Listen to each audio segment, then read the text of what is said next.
So do you ever have as you're meeting with someone, have you had someone ask the question, even this week, last week, of why would God let a tragedy happen?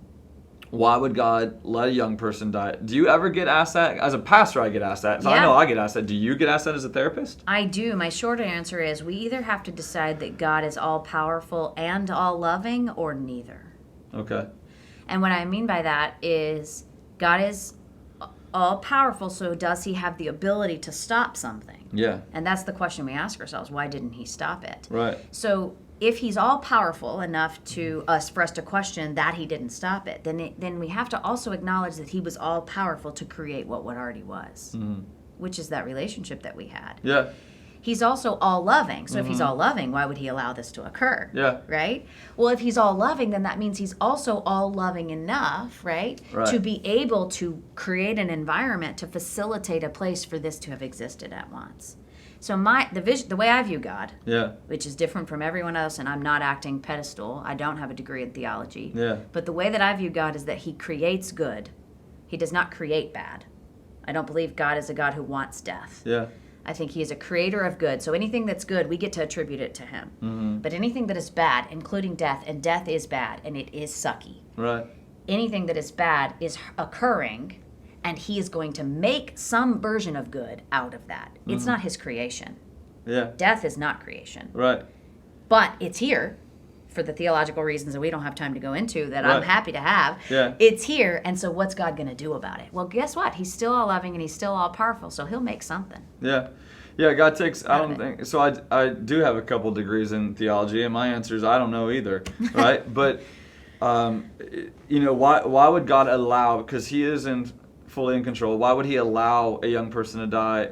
I don't know. I do not have an answer to give of why would God allow that to happen, but I can tell you from everything I know about God, he takes no delight in it happening. Mm-mm. There is absolutely no delight. Or his design. And that is not, that's not what life was meant to be, right? The reason that people want to know why, humans at large like control. All of us like to be in control. Amen to that.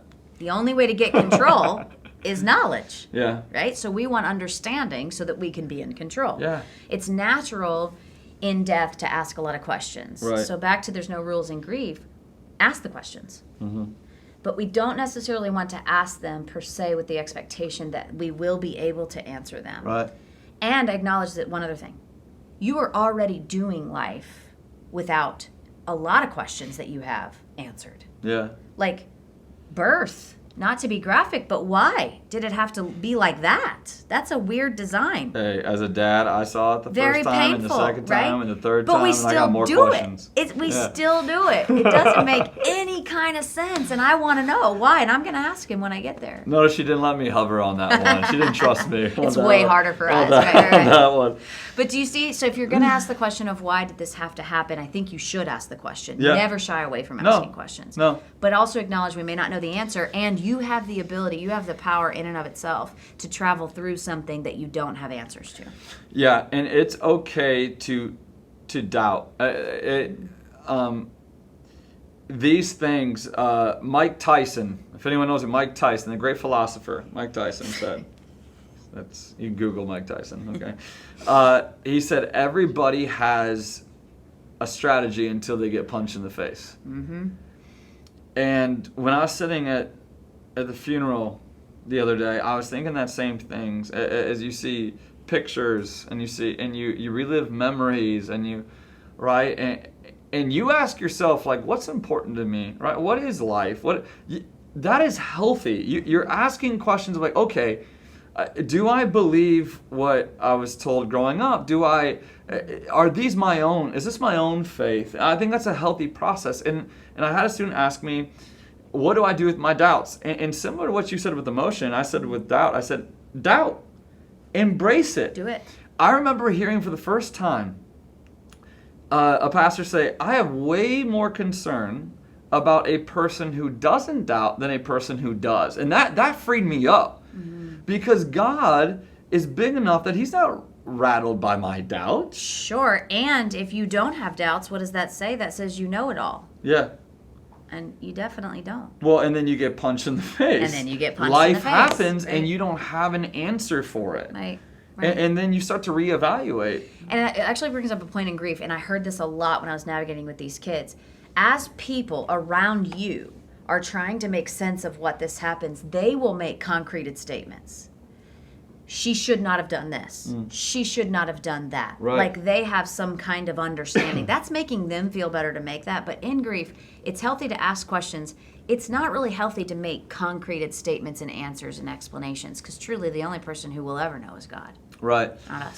And I think it's worth stating, I don't think we could say enough. Here's what we do know about God, is that we may not be able to explain him, but we are asked to trust him. And in a way of not just trusting that, hey, I got it under control, don't worry, guys. You won't ever feel bad. Right. Yeah, because that gets, and humans can do that too. Just trust me, leave me alone, stop asking questions. That's not God. That's not God. He can take our doubts, he can take our questions. He's a person of total safety. Again, book of Psalms is just filled with really, really hard and direct questions to God. And God, I think, allowed us to have it so we could see, it's okay to ask me those tough questions. Right. But here's the other thing we know about God, is that he's with us in the questioning. That's right. He's with us in the pain. And one of the best examples that I saw in the Bible of that is Lazarus, where Lazarus dies, his good buddy, and Jesus knew all the theology. He knew more Bible stuff than I do or you do. Sure.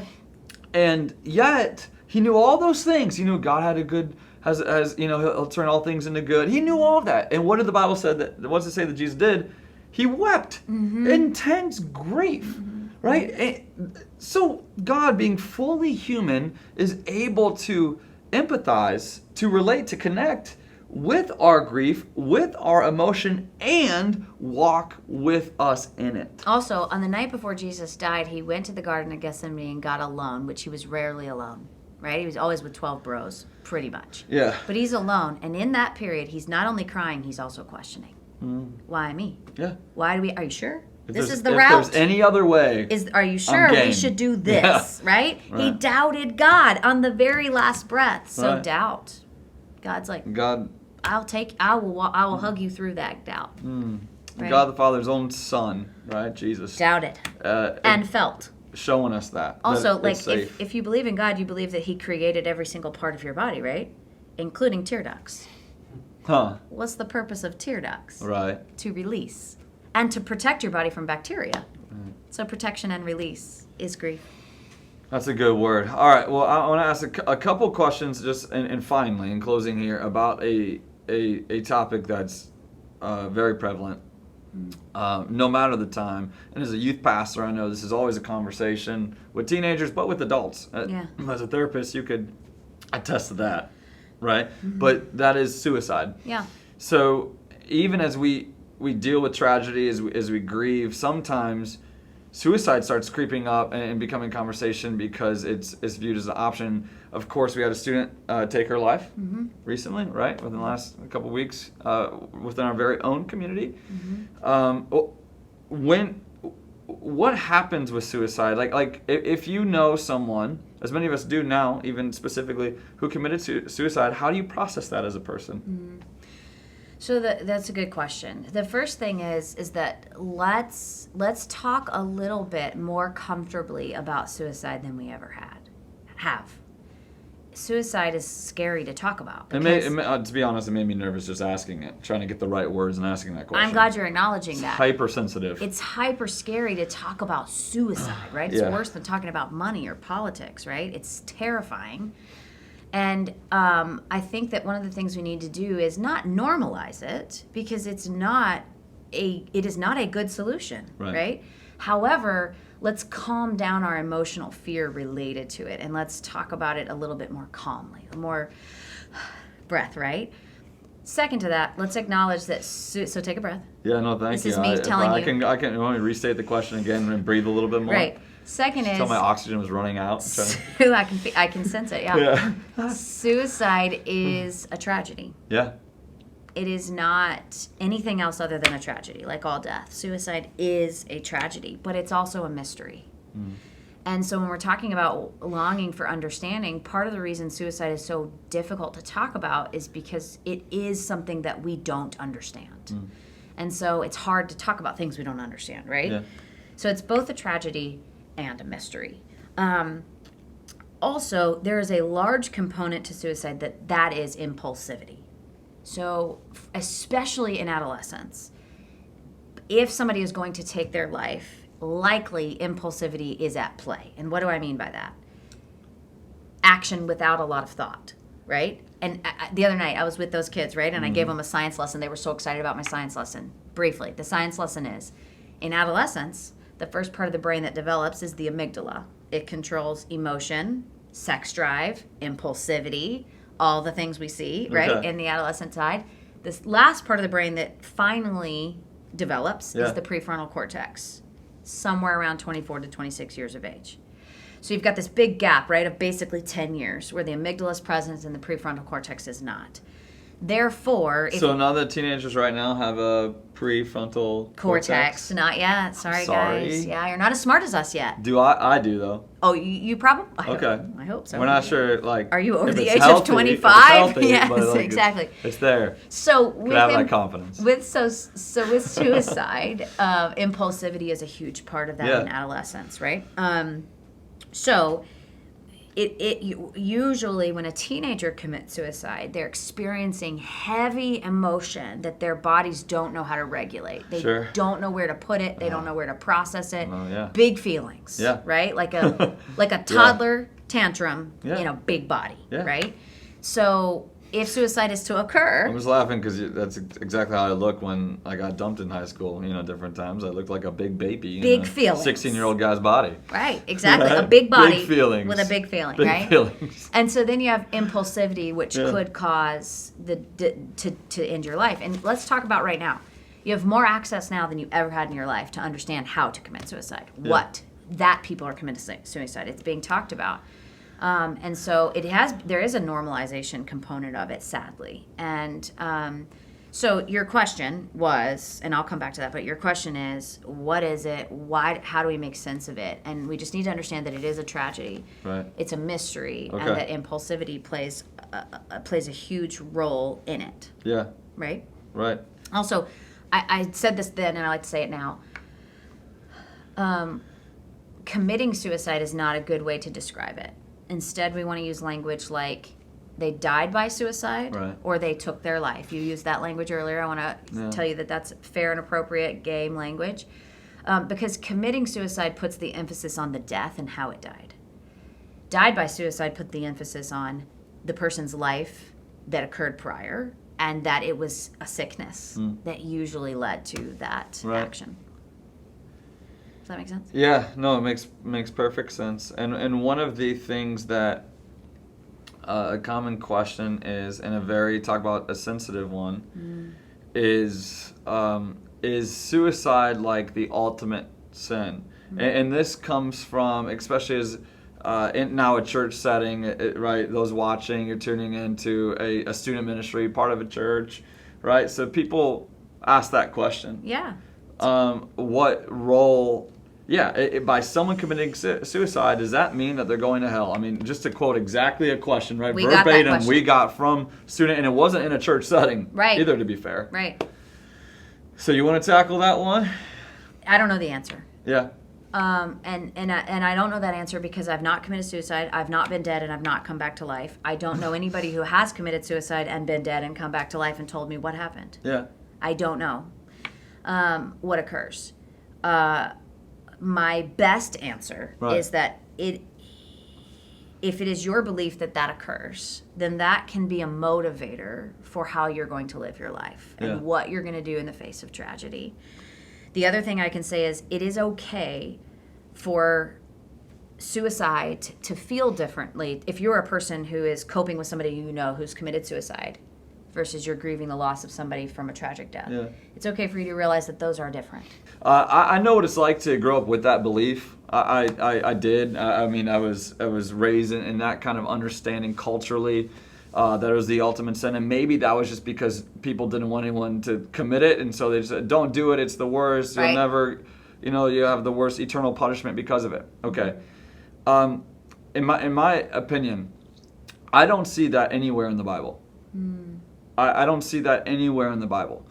And to put it this way, if if I'm going to receive eternal damnation for a fleeting bad decision, a momentary lack of discretion, I am so done in every area of my life. I mean, that's one example. Sure. But if eternal damnation is the consequence for a bad decision, momentary bad decision, right? Then I really don't feel like I have much hope. All right? For me, as a follower of Jesus, what gives me hope is his grace. That's what I was going to say. Grace is Jesus being good to us, God being good to us, even though we give him every reason not to be. And I don't think that stops At death. with suicide. Uh-huh. I don't think that this is my personal conviction. If you have parents that feel differently, I might get their emails in my inbox or whatever, and that is fine. That is totally fine. I'm just sharing with you my heart as a believer and what I hold to, because again, everyone has a view of God until they get hit in the face, until someone you know commits suicide, until you have some suicidal thoughts. That's right. But I don't think a person's momentary decision, or bad one or a good one, undercuts God's grace. So if you have a friend, Yeah. this was a question we got. It's a question I get. If you have a friend who's maybe made comments about them wanting to take their life, them wanting to self-harm their physical body, Yeah. them wishing they weren't here, them wishing that, thinking that this is a common we hear in adolescence, everybody would be better without me. Yeah. It doesn't seem like people would really miss me or that they really need You're me. saying things that they've all heard and maybe hearing right now. So Or that you're thinking. All irrelevant stuff. Or that I've thought. Yeah, no, that's true. And so if you are the friend of that person and you're hearing that person speak like that, right? First and foremost, you are not responsible for anyone else's life. Okay. So when you hear that, it's not your job in that moment to fix it, Yeah. to save them, Okay. right? We can love people, we cannot save people. Yeah, it's easier said than done. You feel very responsible when someone tells you, like, I don't want to mess up. What do I do with this information? They tell you don't tell anyone. You're like, what do I do with that? Right. Good point. So Right. the first thing you want to do is remember, I can love you, whoever you are, but I Yeah. cannot save you. There's only one person who can save, and that's God. Yeah. So you're going to reconnect yourself with how do I love them, not save them, feel responsible to save them, and remember that God will protect them in the ways that he ever sees deemed. Whatever is the end result there. Right. So then we're going to communicate that. I love you. This friend that's coming. I love you and I value your life. Right. I'm not saying that so that you will stay on this earth. I'm saying that because that's true. Right. That's how I show you that I love you. And so I'm not responsible for you. I love you, and I'm going to show that by telling you I love you and I value your life. I value your life on this world, okay? Then third, you're going to, again, remember how we're saying let's not like shy from the idea of this huge giant suicide. So try to keep yourself calm and then say, I really think this is a good thing to talk about with a professional.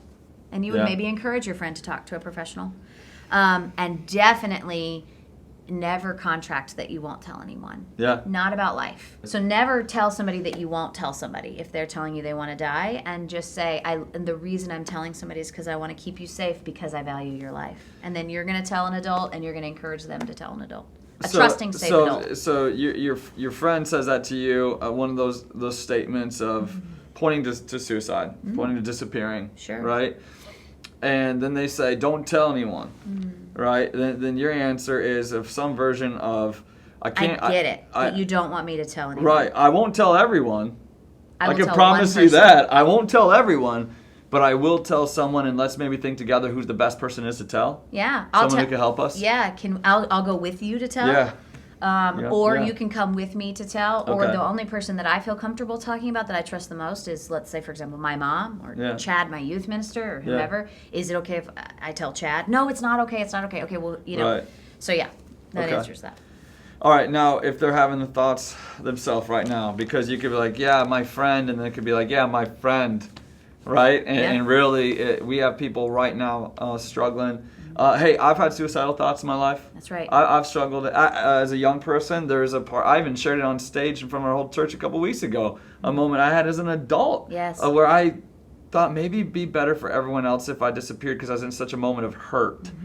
So that's real. So can we normalize What do you do? Yeah. Like, can we say that first and foremost, the vast majority of humans at some point in their existence in life has had the idea that it would either be better off if they weren't here. Yeah. They would prefer to not be here. Yeah. They want to run away. Yeah. To the hypothetical Costa Rica, right? Like, Right. and never come back, or Yeah. death. Yeah. That the only way that the current situation that I'm in right now can ever be solved is if I'm dead. There is no other solution in the world.